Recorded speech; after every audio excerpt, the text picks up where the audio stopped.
Ignite to impact.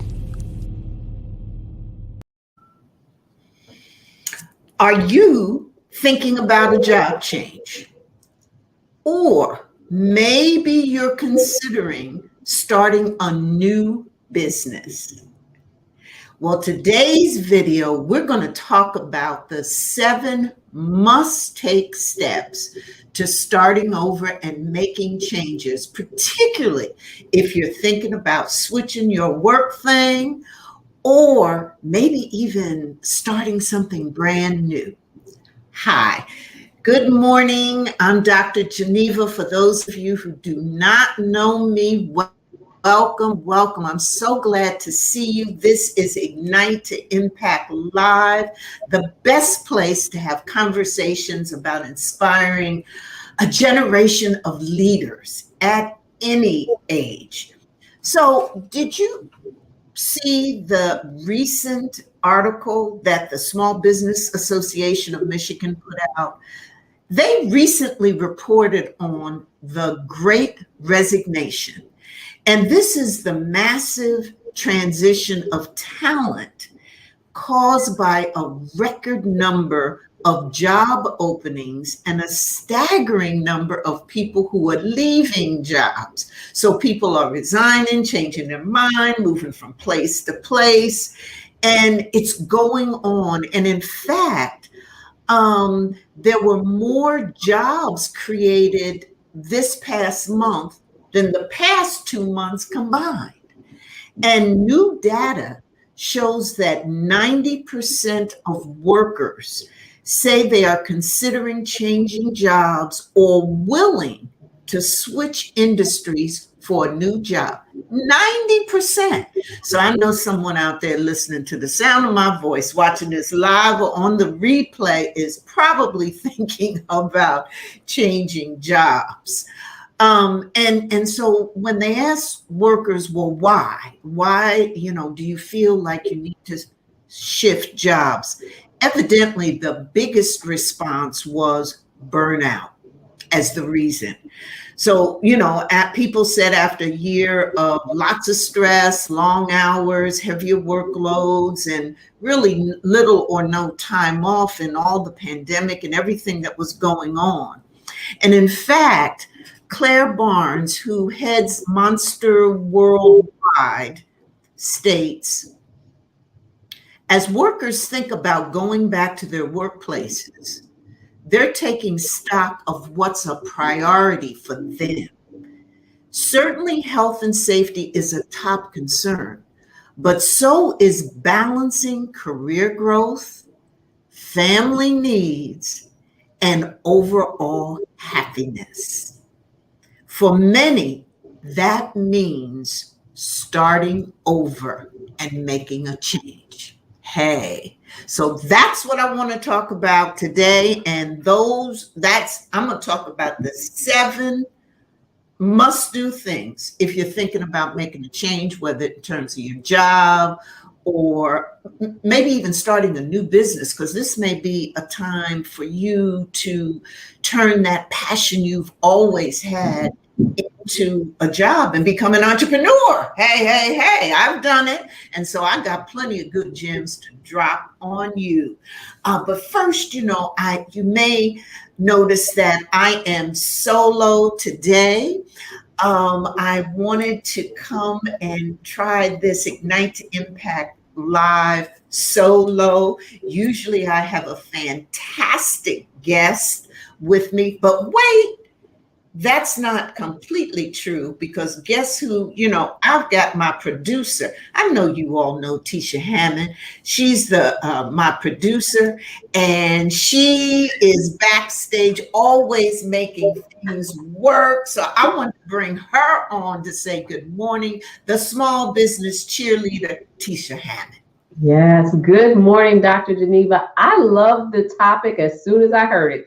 The Great Resignation, it sent my head in a ton of different directions.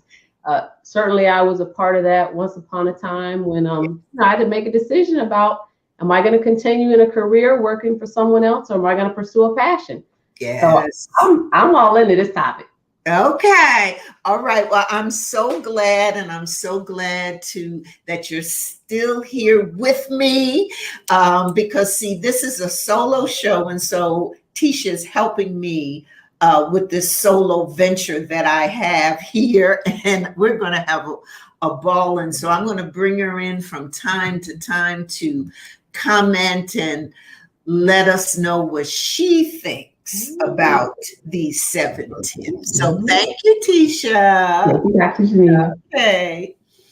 So let's get started. So if you're just joining and you're wondering what the topic is today, the topic is the Great Resignation, the 7 must-take steps to starting over and making change. So these are the things that I think you must do. Okay, so first let's start with tip number, so these are, as I said, 7 to-dos. And the first one, and this is my favorite one, make a PAP. PAP, personal action plan. Now, if you don't have a personal action plan, you need to. And this is a guide for you that helps set your direction, helps create a vision, and helps you imagine your future and then be able to put that future into reality. And it's something you can think about in your head, and that's good. For us to sit and dream and imagine, and all of that's good, and then we think about the things we need to do, and that's good too. But putting it on paper and actually creating a step-by-step process is gold. And so as you're thinking about making change, changing your job or whatever it is, starting a new business, traveling more, whatever it is, whatever change you're thinking about making, you need to have a personal action plan. Now, listen, I got a real great thing for you.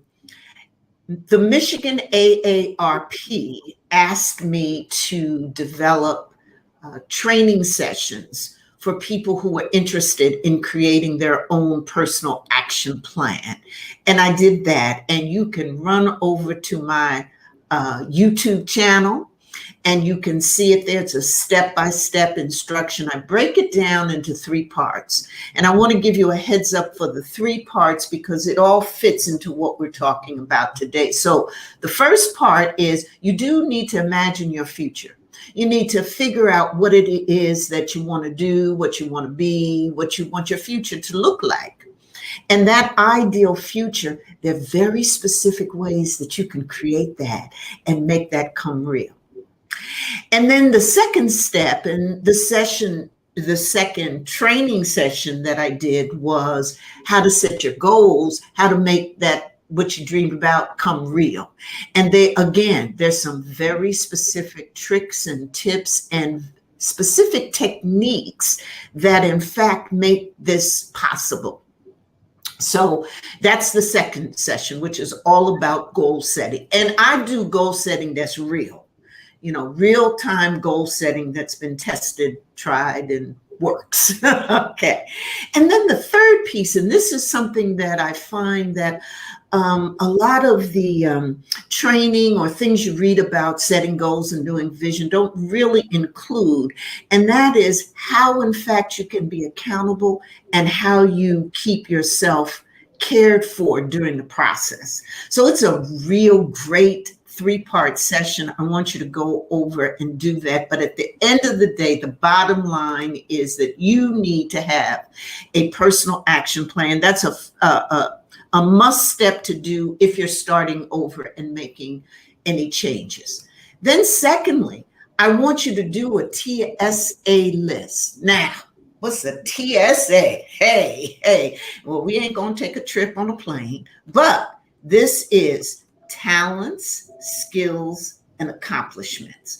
So I want you to, pull out a piece of paper or get your journal, but that's even better, journals.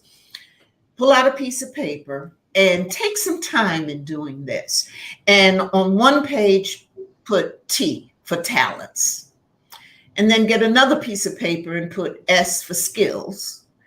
And then get the third piece of paper and put A for accomplishments.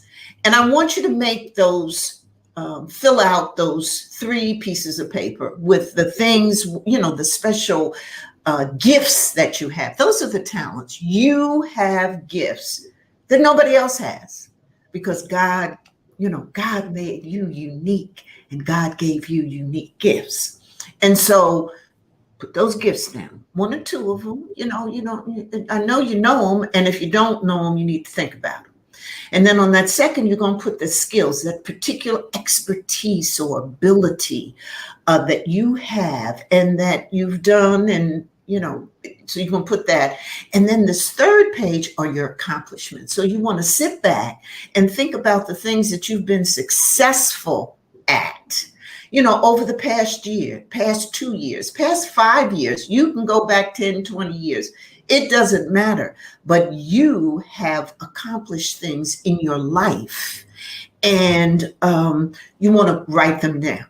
Now, you have these 3 pieces of paper. They could be more pages, and you're going to put them together. Now you have your TSA list. And so I'm going to ask Tisha, what she think about this TSA list and the value of it.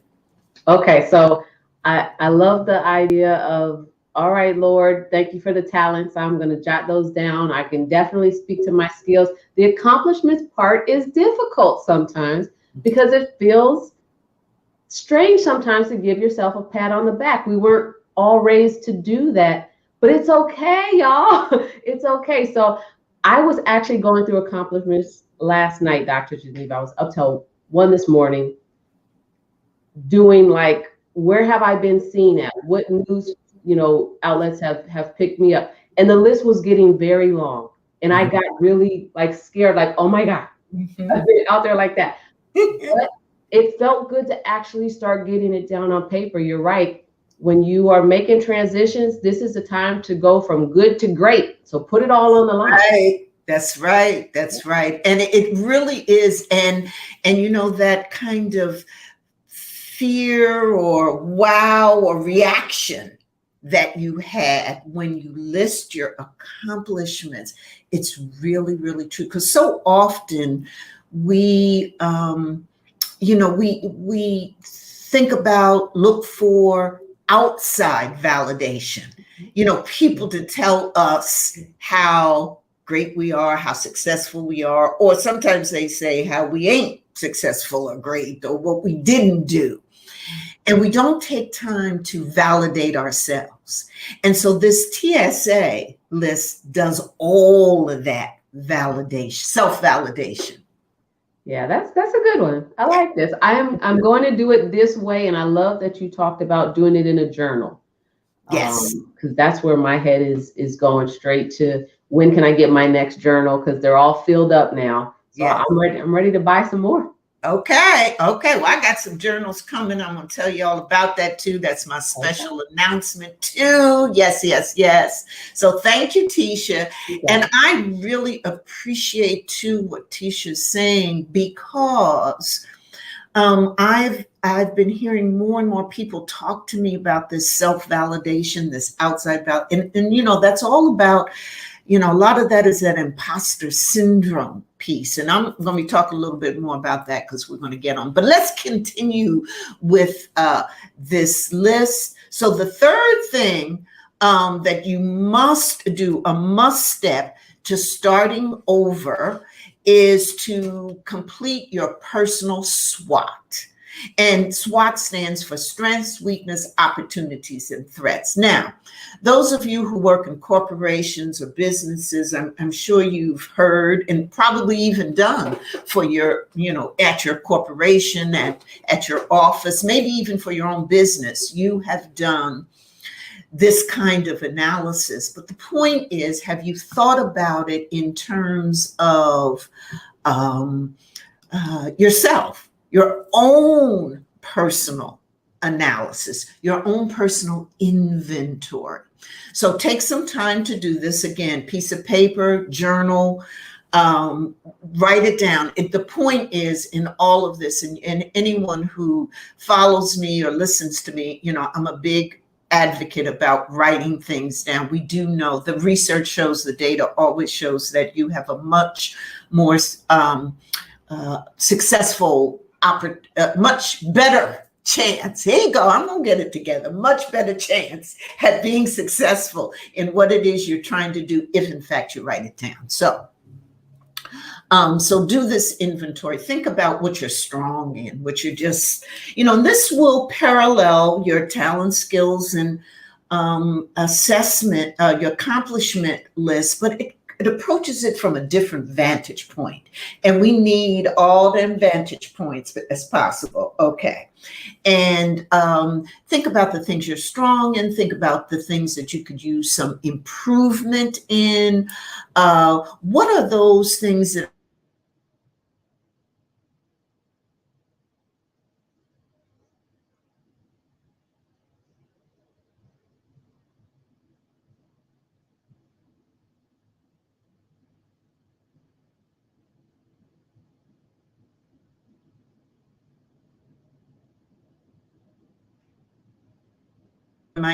there we go. Okay, I'm bringing it back on. Okay, so we were doing some internet, something, whatever. Yes. But you get that number 3 about the personal inventory. Definitely got it. I hadn't thought about it that way. In the last couple of years, I've learned a couple terms. A personal board of directors, a personal board of advisors, and we're bringing things personal. It's getting real micro and granular, and the focus has got to be on us. So I like this idea of doing a personal inventory, and I think I like it better than SWOT, because the word threat and SWOT, I have to take some stock as to what that means. So what is the threat of, when it comes to the personal SWOT? What's an example of the threat? Well, it could be that if you're going to start a new career, let's say, or start a new business, that maybe you don't have the capital for it. And so you feel that, well, I can't, I can't start it. I don't have the money. That's a threat. And, it won't let me do something. And so that's how, when we think about it personally, the opportunity is, oh, these are the chances that I have. The threat part is, there's a barrier there. There's an obstacle there, something that won't let you do what you want to do. So that's how you think about it from a personal lens. Yeah, I like that. And it makes me think that when we take the time to really inventory or identify and put on paper in writing what our weaknesses are, that's not negative. It's a way of saying, hey, we recognize these aren't our strongest points. Maybe we can find someone to complement them. Maybe we can develop a skill to complement them. Go into some personal development, professional development training. I know you offer those kind of things, Dr. Yes. So this is really eye-opening for me. I've looked at the weaknesses and threats part of SWOT in a negative lens before. And I certainly wouldn't want to turn a negative lens on myself. So this is helping me kind of reframe that narrative. You're pretty good at doing that. Thank you. All right, so I appreciate that. Okay, so I love kind of this input we're getting, and thank you so much. So the next must take step, if you're making a change, if you're thinking about changing a job, what have you, is to research. Now, this is something that you can do. I mean, you Google everything else. Okay, so doing this for you and for planning out your next move or making a change, or if you're going from one industry to another, let's say you've been, well, like for me, I was for 40 years in the nonprofit world, and that's what I did. Worked in communities, worked in neighborhoods, volunteerism, worked with people, raised money for social issues and social needs. And then when I decided I wanted to make this transition, this switch to becoming an entrepreneur and establishing a leadership and professional development company, I had to do a lot of research on it. And so I was an expert in one field, and I had to become an expert in another. And so a lot of that was researching, learning, watching videos, talking to people. And so the research isn't just the Googling and hearing, but talking to people, getting out there, hearing places, going to seminars, going to webinars. The point of this is, whatever it is that you're moving to, whatever the new change is, the new environment is, you want to prepare yourself with information. You want to know and grab as much about that, this new move that you're making. Try to grab as much information as possible. So do that research,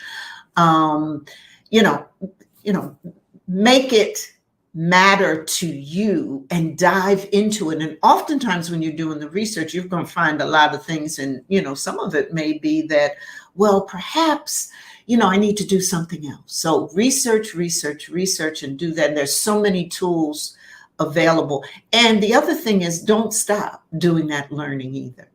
So thank you again for, being here. If you're on the live, drop your comments about whether or not you're getting ready to make a change or want to make a change. And if you're on the replay, would love to hear about it. And again, we're talking about the 7 things you must do if you're going to make that change. Okay, so here's number 5. And this is a biggie.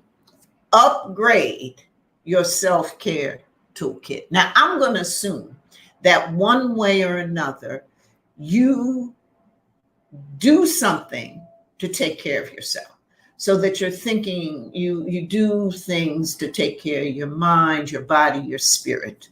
You recognize that there's different areas of self-care, and you're doing something in each of those areas, or at least one area. You're doing something about your self-care. When you make a change, if you're thinking about a transition, it will be probably a little stressful. So think about how you're going to take care of yourself during what might be stressful times. And that's why I say upgrade your self-care toolkit, because I'm assuming you already got things and activities that you do to take care of yourself, but you need to up it, so that if you're working out on a fairly regular basis, you might want to add a day or 2 to your workout schedule. Or you may want, if you're a big cardio and you walk and you run and you swim, but you don't do any strength training, you might want to add that to your routine. Or if you meditate, if that's part of your self-care routine, you might want to extend your hours. Maybe you meditate in the morning, so you might want to add in the evening. Maybe you want to start going to a yoga class where you do your stretching and your yoga and you meditate with others.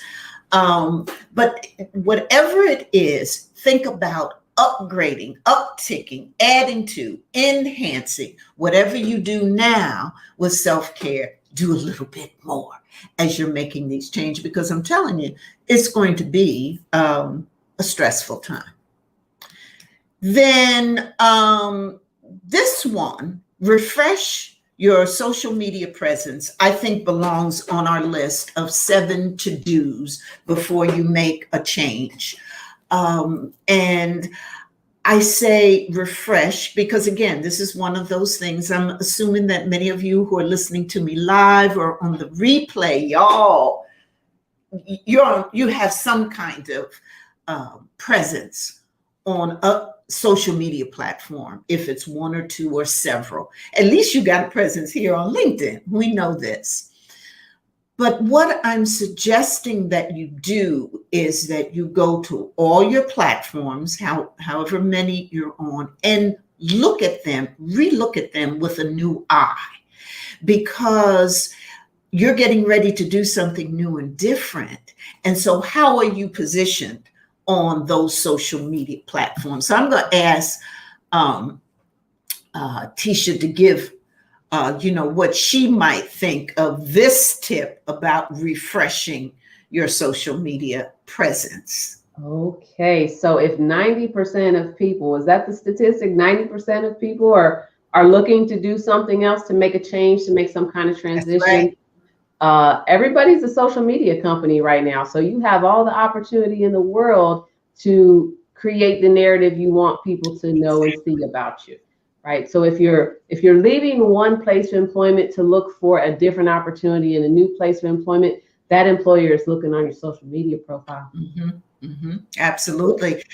Because whenever you go at any place or do anything, people, the first thing they do is Google you. Yeah. So make it worth their while, right? I mean, that's right. Get all the good stuff up top. And I love your, the reality you put out there. And that is that we can create our own narrative these days through social media. Oh yeah, it's digital storytelling at its finest.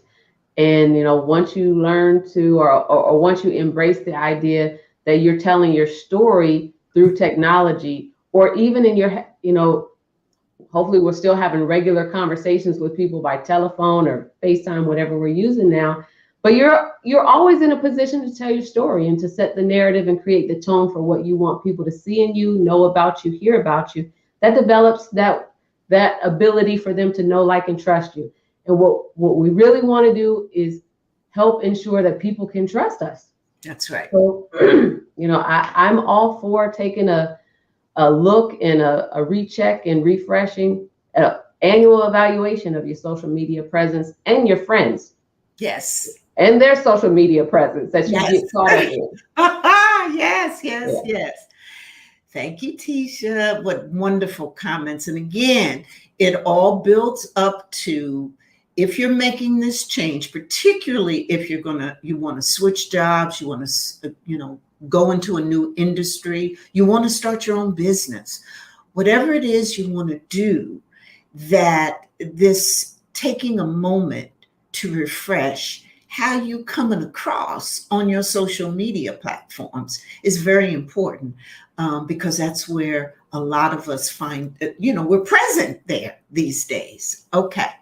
So I'm hoping that these tips, these must-take steps are, helpful for you as we talk about the 7 steps that you've got to take if you're starting over a new job, making changes, new career, starting a business, whatever it is, these 7 steps. Okay, so here's this last one I want to leave with you, and that is to set up or reformat your advisory board. Now, Tisha made a comment about your advisory board, your group of advisors, whoever it is who you have, who care for you, cheerlead for you, support you, that if you don't have this group of advisors, you need to set it up, particularly now if you're thinking about making a change. And if you already have a group, you need to give it a relook. Make sure that the folk who are there will be those who can help you move to your next level. And I really like to do this on a regular basis, because as we move and groove and do different things, we oftentimes want to get advice from different folk. And I believe that, your advisory board, you need on there your cheerleaders, the folk that, hey, they in your corner no matter what you do. They are rah, whoever you are. And that's a beautiful thing. We all need that. I think you also need folk who are experts or technicians in whatever field of work you're in or industry you're thinking about going to, but folk who have a real deep expertise in the kind of work you're doing or what it is you're trying to achieve, and getting that kind of, that's what I call that expertise group. And then I think it's important to have on your advisory board the people who are, sometimes we call them mentors, but I like to think of them more as sponsors. Mentors are great. You want to have those coaches, those folk who give you great practical advice. It's also important to have one or two sponsors. Now, the difference in my view between a mentor and a sponsor is a sponsor is a person who, when you ain't in the room, talks about you and opens doors. Okay. So your sponsor is your door opener that will, think about when they're doing their thing, when they're moving in their circles, that they're looking for and creating opportunities for you and opening those doors. And so those sponsors, I think, are very important. And hey, Sharon, how you doing? Oh, full and fabulous, Sharon. I haven't talked to you in a while. How are you? Yes, they are. Those sponsors, those folk are so important for you. And so I want to make sure that you have that. And so as you're looking at your advisory board, get a sponsor or two, on there, as well as, your mentors, your cheerleaders, your expertise, your people who will, give you that expert advice and et cetera. I want some door openers, in my mix. Okay. And I think them door openers are, so critical. What do you think, Tisha? Oh, I'm so glad that you defined sponsor the way that you did, because it is definitely different than having a mentor. And I'm thankful for all the mentors who have encouraged me along the way and given some great coaching ideas, maybe do some self-reflection. But I remember who opened the door for me. I remember like it was yesterday. It was Tanya Allen. I remember who was encouraged to open the next door for me. Yes. That was Lisa Wicker. I remember that. I remember the moment I met you, Dr. Geneva, and once we began to build a relationship, I remember you saying my name in rooms. This is priceless. This is valuable. This is sponsorship. This is advocacy for someone else.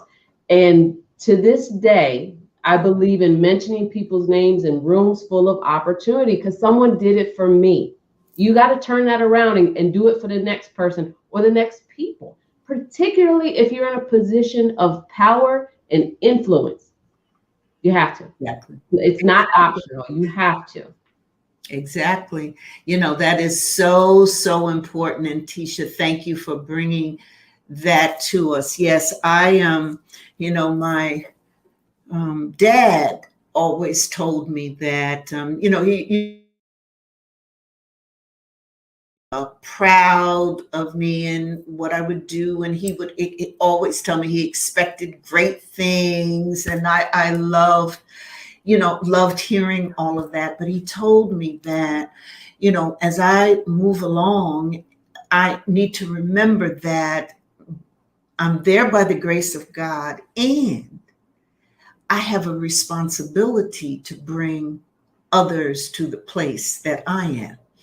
And so as I began my career, starting through the United Way, I just made it a mantra of something that I did, always looking for opportunities for others, and particularly those who I knew needed a special door crack or an opening, wherever it was. And so sponsorship has become something that I deeply believe in. And I think it works. And if you can find one or two sponsors, that's how I made it through and got into so many different places, was because people were in rooms that I wasn't in and they was talking about me. Okay. And so you need at least one good sponsor on your advisory board. So listen, those are the 7 to-do, must-take steps to starting over and making changes. But you know what? I'm going to come back on here. You know, Tisha, I got to come back on here, and I'm going to give a bonus step as you're looking at your transition and thinking about it. And that is, I want you to, as you're going through the hustle and bustle, as you're being excited about new adventures, as you're one of the 90% who says, I am looking for a change. I'm going to switch my jobs. I'm going to do something different. I want you to, for a moment, think about finding and giving joy as an essential step in starting over and making change. And so what do I mean by that? There's this Egyptian saying, occurrence. The Egyptians believe that as you move into the afterlife, that you're asked to answer 2 questions. The first is, did you find joy in your life? And the second question is, did you give joy? And I think this process of finding and giving joy is what really makes a lot of what life is about worth living. I think it's an essential ingredient to your best life. And while I know we're interested in, making that money, bringing in that income, having that influence, giving that impact, that your ability to find happiness in what it is you do and who you are, and your ability to give that happiness, that joy, give a smile to someone, light up a young person's life, or just have it smile on their face. All of that is part of this best life. And so as you're thinking about making these changes and starting over, remember that finding and giving joy should be on your priority list as well. And so as you're thinking about that new job, ask yourself, is it really going to bring you joy? So many of us found out during the pandemic, when we were in home, locked in, stay in shelter, gave us a chance to really figure out what was important in life. Finding and giving this joy is one of them. So those are the 7 must-do steps that I think are so important if you're thinking about making a change or starting over, plus a bonus step. And I'd really like to know what you think. Drop me comments, whether on the live, on the replay. Don't forget to visit my YouTube channel for 3 training sessions on creating your personal action plan. I also want to let you know, I'm going to bring Tisha on to help me out with this one, because I've got some journals coming your way, and I want to give you a preview. I've got some journals coming your way, and then we're also, over the next 3 weeks, going to dive deep into a very important topic. So the first thing I want to say is that I've created these 3 journals. I'm going to let you know when they'll be available on Amazon. They're going through, Tish, they go through that review stage, but The journals, one is on I Love Myself journal. Oh, you're going to be able to find all the ways that you can record and journal, the ways that you love yourself. And the second is a starting business journal. This is particularly wonderful for those who are starting a new business, entrepreneur, about how you can keep track of the things you need to do if you're an entrepreneur. And the third is for all of those book lovers. If you love to read, I've got a journal coming out where you can record all the books that you've read, talk about the plots, and just do some really great stuff with my 3 new journals coming out soon. Congratulations. I see myself in all of those things. I love the I love me kind of thing. I want to show me some love. Mm-hmm. You know, when you talk about launching a small business, I'm all up in that conversation. I am definitely team entrepreneur. And books, I've spent the whole pandemic buying a lot of books, and now I need to read them, Dr. Yes, right. And this way, in that journal, you'll be able to keep a record of a journal of what you've read, what you like best about the plot, other books that, and then I put in there a list of books that you want to read. You know, sometimes how you hear about books and you say, "Oh, I want to read that," and then but you don't have a place to record it or put it down. Well, this journal will allow you to do that. So I'm excited, and we'll talk more on Ignite to Impact Live about these journals, and I'll make sure I let everybody know when they're available. Yes. And then the second thing, Tisha, I want to tell everyone that the next 3 LinkedIn Lives, we're doing a 3-part series on the imposter syndrome. Huh? Yes.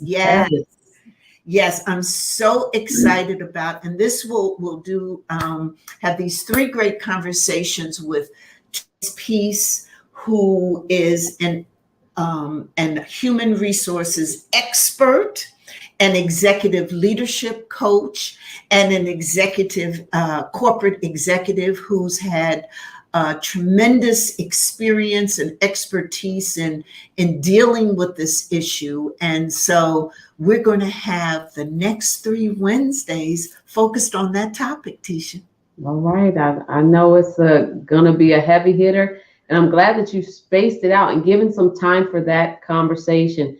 Because from Facebook to LinkedIn and all the sites in between, we need people tuned in for that because it's relatable. We're all going through it, whether we want to admit it or not. Something is creeping in there that we're trying to, send a different direction. And some of us are winning that battle and others are not. Mm-hmm, mm-hmm. And so what we want to do is we want to first talk about it. In the first segment, we want to define what is imposter syndrome. What is this phenomena that's going around that over 70% of people say they've experienced at one time or another? And then we want to take a look at the various types of imposter syndrome so that you can recognize when it happens. And then in the third segment, that's the one, of course, that I love the best. And that's where we're going to give solutions and tips and tricks and techniques, etc., to defeat imposter syndrome and, defeat that self-doubt.